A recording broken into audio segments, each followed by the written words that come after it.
Radio Claret América presenta Sediento de ti, la palabra, fuente de vida, con el sacerdote misionero claretiano Tony Díaz.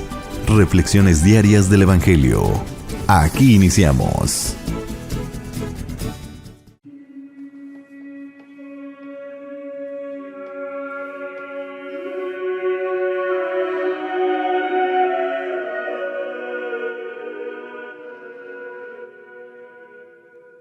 Bienvenidos hermanos a nuestras reflexiones bíblicas de las lecturas del día. Hoy es jueves de la 13ª semana del tiempo ordinario. Jueves de la 13ª semana del tiempo ordinario. La primera lectura de hoy viene del profeta Amós, capítulo 7, versículos 10 al 17. En aquel tiempo Amasías, sacerdote de Betel, le envió este mensaje a Jeroboam, rey de Israel. Amós está conspirando contra ti en Israel, y el país ya no puede soportar sus palabras, pues anda diciendo que Jeroboam morirá a espada, e Israel saldrá de su país al destierro. Amasías le dijo a Amós: vete de aquí, visionario, y huye al país de Judá. Gánate allá el pan, profetizando, pero no vuelvas a profetizar en Betel, porque es santuario del rey y templo del reino. Respondió Amós: yo no soy profeta ni hijo de profeta, sino pastor y cultivador de higos. El Señor me sacó de junto al rebaño y me dijo: ve y profetiza a mi pueblo Israel. Y ahora escucha tú la palabra del Señor. Tú me dices: no profetices contra la casa de Israel, no vaticines contra la casa de Isaac. Pues bien, esto dice el Señor: tu mujer será deshonrada en plena calle, tus hijos e hijas morirán a espada, tu tierra se la repartirán los vencedores. Tú mismo morirás en tierra pagana, e Israel será desterrado lejos de su país. Palabra de Dios. El salmo responsorial es el Salmo 18 y el responsorio es: la voluntad de Dios es santa. La voluntad de Dios es santa. La ley del Señor es perfecta del todo y reconforta el alma. Inmutables son las palabras del Señor y hacen sabio al sencillo. En los mandamientos de Dios hay rectitud y alegría para el corazón. Son luz los preceptos del Señor para alumbrar el camino. La voluntad de Dios es santa y para siempre estable. Los mandamientos del Señor son verdaderos. Más deseables que el oro y las piedras preciosas, más las normas del Señor y más dulces que la miel de un panal que gotea. La voluntad de Dios es santa. El Evangelio de hoy viene de Mateos, capítulo 9, versículos 1 al 8. En aquel tiempo, Jesús subió de nuevo a la barca, pasó a la otra orilla del lago y llegó a Cafarnaúm, su ciudad. En esto trajeron a donde él estaba a un paralítico, postrado en una camilla. Viendo Jesús que la fe de aquellos hombres, le dijo al paralítico: ten confianza, hijo, se te perdonan tus pecados. Al oír esto, algunos escribas pensaron: este hombre está blasfemando. Pero Jesús, conociendo sus pensamientos, les dijo: ¿por qué piensan mal en sus corazones? ¿Qué es más fácil decir: ¿se te perdonan tus pecados? O decir: levántate y anda. Pues para que sepan que el Hijo del Hombre tiene poder en la tierra para perdonar los pecados, le dijo entonces al paralítico: levántate, toma tu camilla y vete a tu casa. Él se levantó y se fue a su casa. Al ver esto, la gente se llenó de temor y glorificó a Dios, que había dado tanto poder a los hombres. Palabra del Señor. Muy bien, damos comienzo a nuestra reflexión de las lecturas de hoy. Continuamos leyendo en la primera lectura del profeta Amós.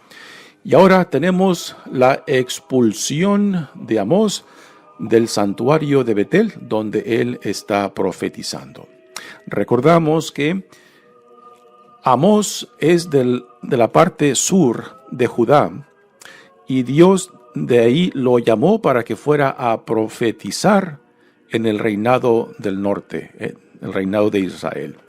Y es ahí donde él se encuentra en el santuario de Betel, y donde está profetizando, pues digamos, palabras que son consideradas como traición, porque dice que el rey Jeroboam morirá y que el pueblo de Israel será llevado al exilio.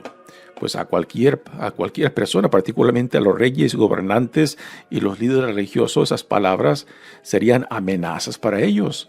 Así que se puede entender el por qué el sacerdote Amasías expulsa a Amós del santuario de Betel. Pero aquí resalta una situación muy interesante, porque el sacerdote Amasías parece ser más fiel al rey que al Dios, el santuario de quien él custodia. Lo cual esto pues caerá sobre el sacerdote también en la profecía que Amós dice en contra de él. Uno pensaría que el sacerdote Amasías, que él quien custodia el santuario de Betel, pues tuviera más fidelidad, más interés por preservar la dignidad tanto del santuario como la obediencia y fidelidad a Dios que al rey mismo. Dios fue quien instituyó, quien ungió al rey Jeroboam en su reinado. Y pensar que el sacerdote Amasías pues piensa mucho mejor del rey que de Dios mismo, a quien Amós representa. Recordamos que el tiempo del rey de Jeroboam era un tiempo de paz y prosperidad. Y no hemos de sorprendernos que en tiempos de paz y prosperidad, pues la gente tiende a bajar la guardia y empieza a tomar prácticas y a aceptar prácticas que quizás vayan en contra de sus propios principios religiosos, morales, ¿no? Y este era el caso del tiempo de paz y de prosperidad en tiempos del rey Jeroboam. Particularmente la clase alta, pues se aprovechaba de los más vulnerables entre ellos y se enriquecían a cuestas de ellos, ¿no? Y por eso el profeta Amós se le llama el profeta de la justicia social, porque precisamente les denuncia esto tanto al rey, que es el representante de Israel, que debería de cuidar de los más vulnerables bajo su reinado, pero no. Está a favor de la clase alta, que se aprovechan de los pobres, se aprovechan de los más vulnerables. Y esto es lo que el profeta Amós les echa en cara, que tendrá consecuencias, y la profecía de que el reinado de Israel será conquistado y que la monarquía de Jeroboam terminará y que el pueblo será llevado al exilio, pues se llevará a cabo unos 30 años después, no en tiempos de Jeroboam, ni tampoco en el tiempos del hijo de Jeroboam, que fue Zacarías, pero en 30 años después de Jeroboam, el reinado de Israel será conquistado, será saqueado por Asiria, que se llevará a la crema innata al exilio, ¿no? Dice la lectura: en aquel tiempo Amasías sacerdote de Betel, le envió este mensaje a Jeroboam, rey de Israel. Amós está conspirando contra ti en Israel y el país ya no puede soportar sus palabras, pues anda diciendo que Jeroboam morirá a espada e Israel saldrá de su país al destierro. En realidad, Jeroboam no muere por la espada, él tiene una muerte natural, pero sí es el hijo de Jeroboam, Zacarías, quien muere a la espada. Y cuando Amós habla de que la casa de Jeroboam o el reinado de Jeroboam terminará, está hablando de la descendencia. Y esto es lo que se lleva a cabo unos 30 años después, cuando el imperio de Asiria conquista la tierra del reinado de Israel en el año más o menos 725 antes de Cristo. Pero el reinado de Judá, unos 120 años después, también caerá, pero bajo el imperio de Babilonia, que reinará entonces Nabucodonosor en aquel entonces. Continúa la lectura diciendo: Amasías le dijo a Amós: vete de aquí, visionario, y huye al país de Judá. El sacerdote Amasías le dice esto a Amós porque sabe que Amós no es originalmente del reinado del norte. Él pertenece al reinado del sur, al reinado de Judá. Y es ahí en donde Dios llama a Amós. Amós no pertenece a la tradición profética, ¿no? En tiempos de Amós y en tiempos también del profeta Isaías, Jeremías, había o existían escuelas de profetas, o sea, donde profetas eran entrenados, pero después de que eran entrenados, pues recibían el llamado a profetizar, ¿no? Pero Amós no pertenece a una de estas escuelas de profetas. Él era un pastor y Dios lo llamó dentro de su pastoreo para que fuera a profetizar a la tierra no suya, sino a la tierra del reinado del norte, ¿no? Por eso, cuando escucha estas palabras de Amasías, de que se vaya y que se regrese a su casa, que no vuelva a profetizar en Betel, porque es el santuario del rey, Amós le responde: yo no soy profeta ni hijo de profeta. Con esto quiere decir de que no pertenece a ninguna escuela profética, o sea, no es un profeta, digamos, profesional de alguna escuela, como muchos otros profetas eran. Él simplemente fue llamado en medio de su pastoreo de su ganado y que dejara su tierra y que se fuera al reinado del norte. O sea, yo no soy profeta ni hijo de profeta, sino pastor y cultivador de higos. El Señor me sacó de junto al rebaño y me dijo: ve y profetiza a mi pueblo Israel, ¿no? Así que Amós dice: yo solamente estoy haciendo lo que Dios me ha revelado, ¿no? Así que el sacerdote Amasías después tendrá que dar cuentas, porque él está siendo mucho más fiel al rey que al Dios del templo que él custodia. Y ahora escucha tú la palabra del Señor, y esta profecía se las dice Amós al profeta Isaías y también al reinado de Israel. Dice: tú me dices, no profetices contra la casa de Israel, no vaticines contra la casa de Isaac.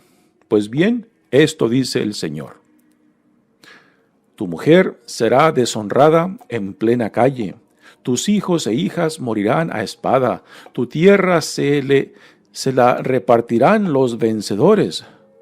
Tú mismo morirás en tierra pagana e Israel será desterrado lejos de su país.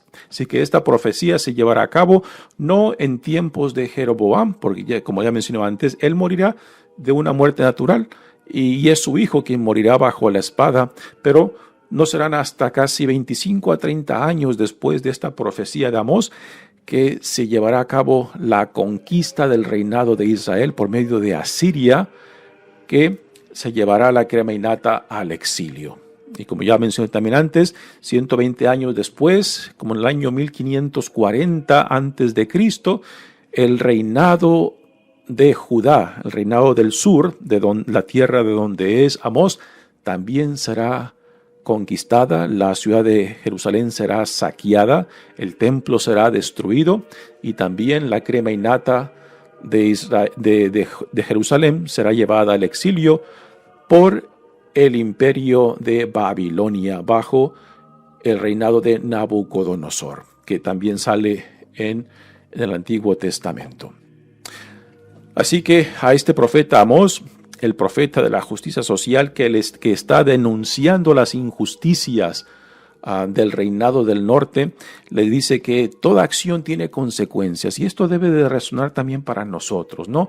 Cuando pensamos de que si la gente no se entera de lo que yo estoy haciendo, si escondo mis bajezas, pues nadie se enterará. Si nadie sale lastimado, pues ¿a quién le va a importar? ¿No? Pero toda acción tiene consecuencias, toda actitud tiene consecuencias, y este es el mensaje central que el profeta Amós le hace al reinado del norte, que aunque viven en medio de la paz y la prosperidad, las bajezas, infidelidades que se están viviendo dentro del reinado del norte, pues tendrán consecuencias en cómo este reinado será conquistado por el imperio de Asiria unos 25 y 30 años más tarde. Muy bien, pasemos ahora al Evangelio de hoy, que es la versión en Mateos de una escena que en Marcos se aprecia mucho más.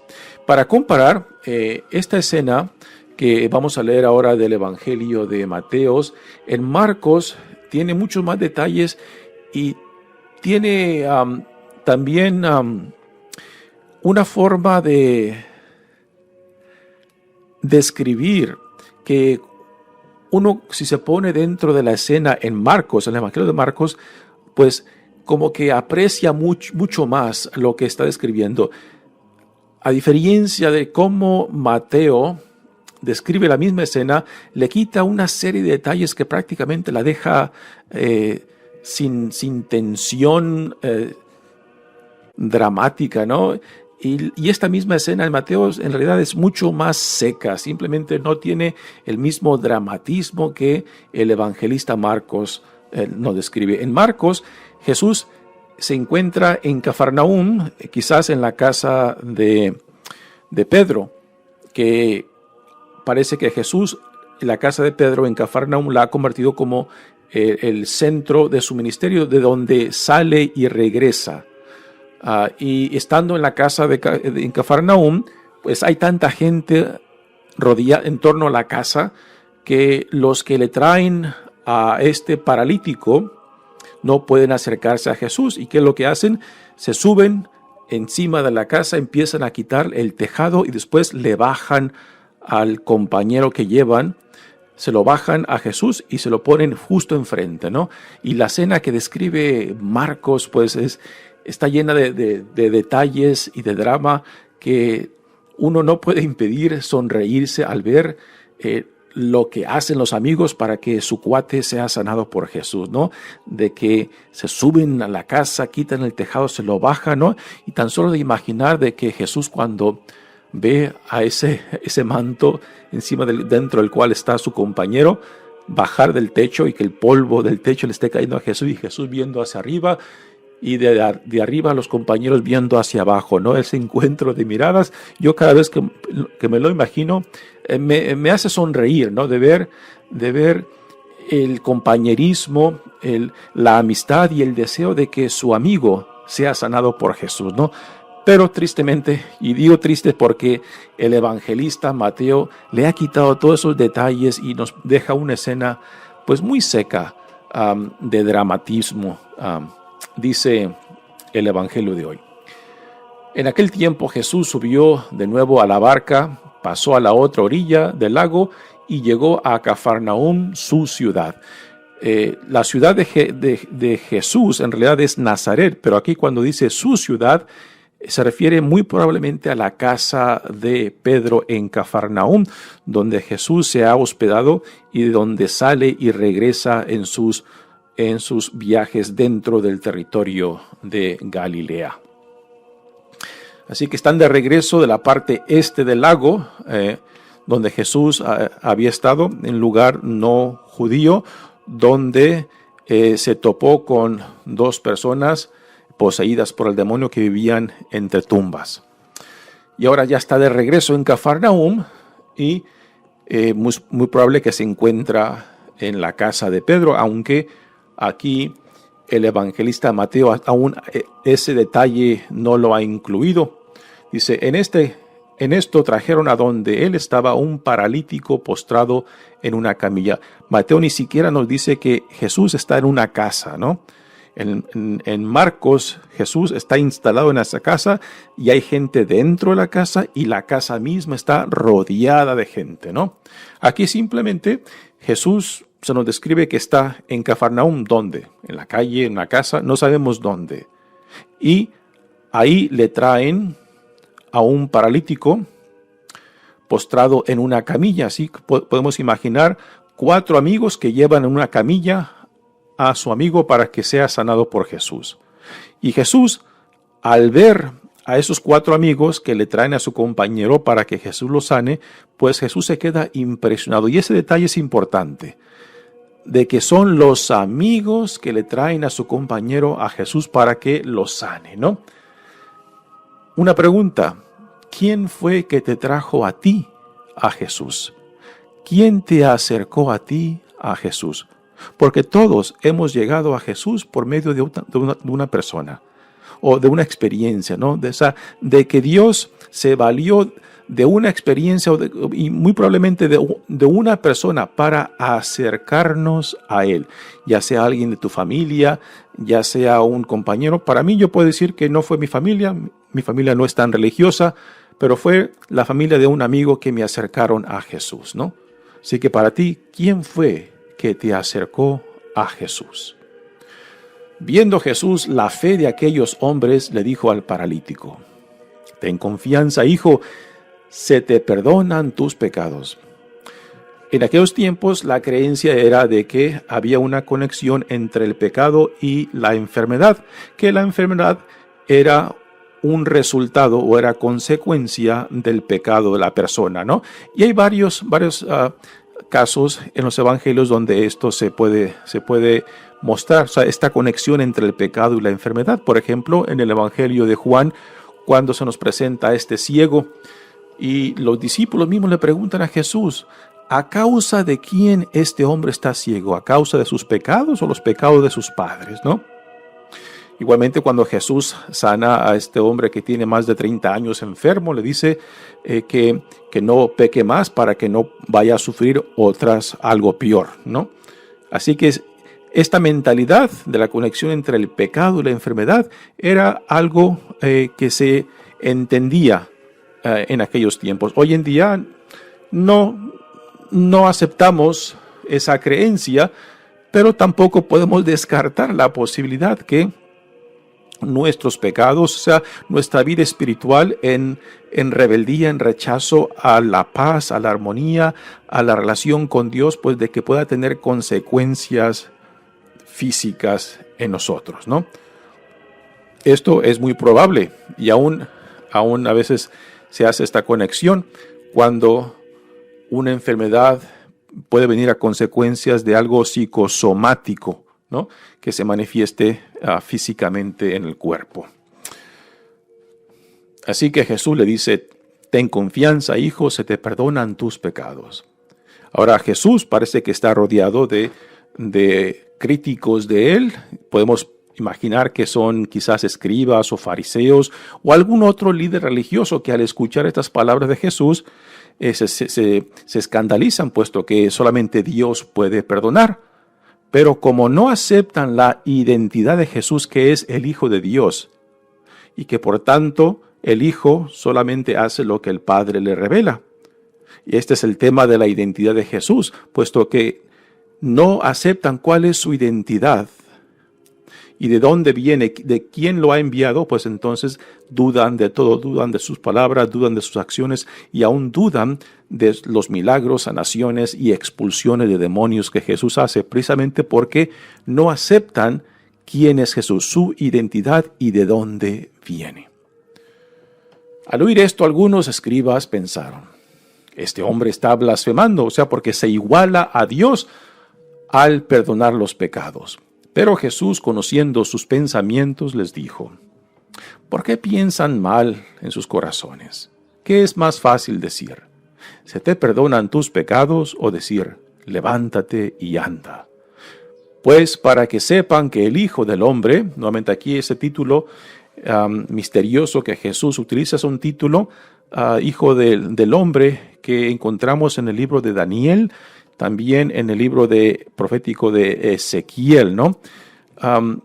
Un título que aún hoy en día comentaristas pues tienen dificultad en entender por qué Jesús se identifica con él y por qué este título que no era muy común, particularmente solamente en estos dos libros proféticos de Daniel y Ezequiel se menciona este título. Dice que el Hijo del Hombre tiene poder en la tierra para perdonar los pecados. Le dijo entonces al paralítico, levántate, toma tu camilla y vete a tu casa. A mí siempre estas palabras de Jesús me han dejado esta cosquillita del por qué Jesús le dice, toma tu camilla. ¿Por qué no le dijo, levántate y vete a tu casa, no? ¿Por qué le dice, toma tu camilla? Para mí, cuando yo veo estas palabras de Jesús, ya sea en la versión esta de Mateo o la de Marcos, lo que entiendo es lo siguiente, ¿no? Este hombre fue traído por sus amigos para que Jesús lo sanara, ¿no?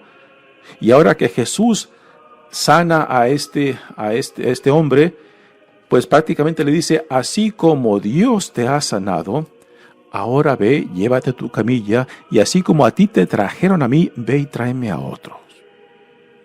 Lo cual para mí tiene mucho sentido, porque todo cuanto Dios nos da, todo cuanto Dios derrama en nosotros por su gracia, nunca es solamente para nosotros.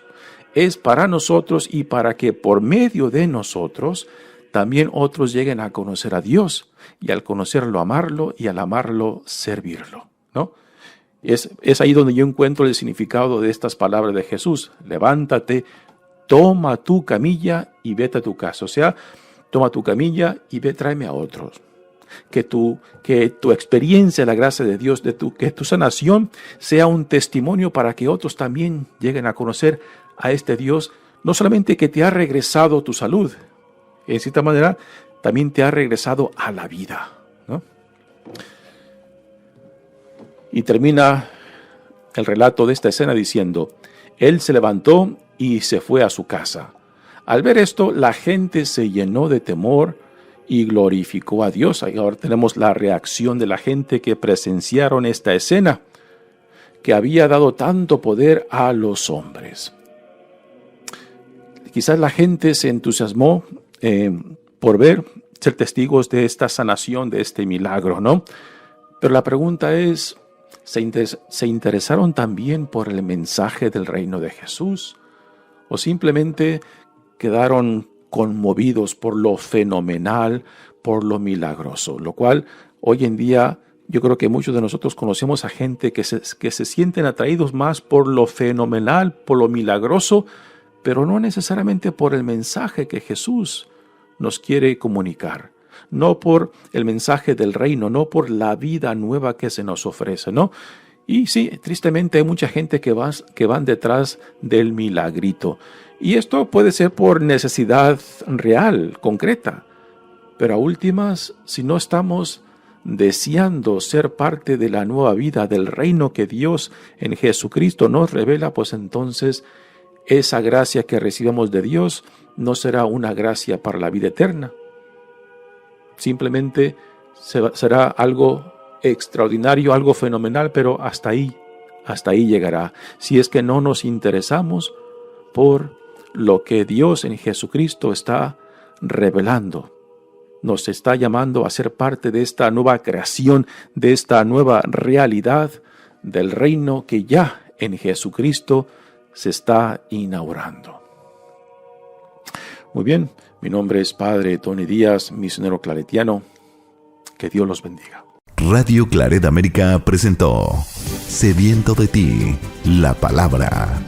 Fuente de vida. Sus comentarios son importantes. Contáctenos en radioclaretamerica@gmail.com.